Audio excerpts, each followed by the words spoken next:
హరే రామ హరే కృష్ణ కృష్ణ కృష్ణ హరే హరే. మనం నిరంతరం భగవంతుడితోటి మనం స్నేహంగా మాట్లాడుకుంటూ మన కష్టాలన్నీ చెప్పుకోవాలి. ఎందుకంటే దేవుని యొక్క ప్రేమ చాలా గొప్పది కాబట్టి.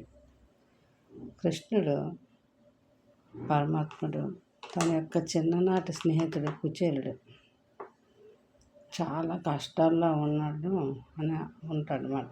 బ్రాహ్మడు చిన్ననాటి స్నేహితుడు. భార్య అంటారు, ఏమండి మీ స్నేహితుడు చాలా గొప్ప స్థితిలో ఉన్నాడు కదా, మనకి కష్టాల్లో ఉన్నాం, ఏదైనా సహాయాన్ని అడగండి, వెళ్ళండి అని చెప్తే ఆ కుచేలుడు చాలా దరిద్రంలో ఉన్న కుచేలుడు కృష్ణుడి దగ్గరికి వస్తాడు. చిన్న అటుకులు పట్టుకుంటుంది చిన్ననాటి స్నేహితుడిని. వస్తే ఆ స్నేహితుడిని కృష్ణుడు హత్తుకొని ఇంటికి తీసుకొచ్చి వాళ్ళ భార్యలైన అష్టభార్యలైన కృష్ణుడు వాళ్ళందరి తర్వాత సేవ చేసి అతనికి ఆతిథ్యాన్ని ఇచ్చి సిరి సంపదలు ఇచ్చి పిడిగడంతా అడిగిలు ఇచ్చినందుకు ఎంతో సంపదనిస్తాడు. స్నేహానికి విలువ ఇచ్చాడు ఆ భగవంతుడు కాబట్టి. నిజ జీవితంలోనే దరిద్రమైన స్నేహితులు కనబడతాయి. ఎవరైనా ఆదరిస్తారా? ఆదరించరు, పక్కకి వెళ్ళిపోతారు. నేనైతే మాత్రం ఆదరిస్తాను. ఎందుకంటే నా చిన్ననాటి స్నేహితురాలు బ్రాహ్మణ్స్ రమ, తన పేరు తాతారమ్మ. తను నెత్తి మీద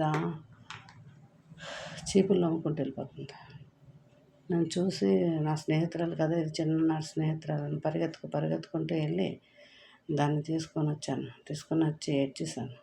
ఆ చీపుర్లన్నీ కొనేసాను, బట్టలు ఇచ్చేసాను, డబ్బులు ఇచ్చేసాను, అన్నం కడుపు నిండా పెట్టాను. నువ్వు ఈ పని చేయొద్దు, నువ్వు ఈ పని చేస్తే నేను ఊరుకోను, నీకు మంచి ఏదో జాబ్ చూస్తాను అని చెప్పాను. అది చిన్ననాటి స్నేహితులు నన్ను చూసి ఏడ్చండి. రెండో రోజు రమ్మంటే రాలేదు. మరి స్నేహం భయపడిపోయి ఏమనుకుంటుంది, ఇంత స్నేహంగా ఉండేవాడు మేము అని చిన్నతనంగా ఫీల్ అయ్యి మరి కనిపించలేదు. నేను ఎంతో బాధపడ్డాను, ఎంతో వెతికాను. ఆ స్నేహం కష్టంలో ఉన్నప్పుడు అలాంటి స్నేహానికి మనం విలువిచ్చి వాళ్ళకి మనం సహాయం చేయాలి. ఈ రోజుల్లో మాత్రం సహాయం చేస్తే మాత్రం మన తిన్నింటి వాసల్లోకి పెడతారు. మనకు మోసం చేసిన స్నేహితులు ఉన్నారు. అందుకనే అధికంగా స్నేహం చేయకూడదు. వాడుకుంటారు, మనుషుల్ని వాడుకుంటూ మనల్ని వదిలేస్తుంటారు. అందుకనే ఏ స్నేహానికి విలువ ఇవ్వకూడదు, ఏ ప్రేమకి విలువ ఇవ్వకూడదు. అందరితో మామూలుగా సన్నిహితంగా ఉండాలి, కానీ అధికంగా ప్రేమను పెంచుకోకూడదని నా యొక్క అభిప్రాయం.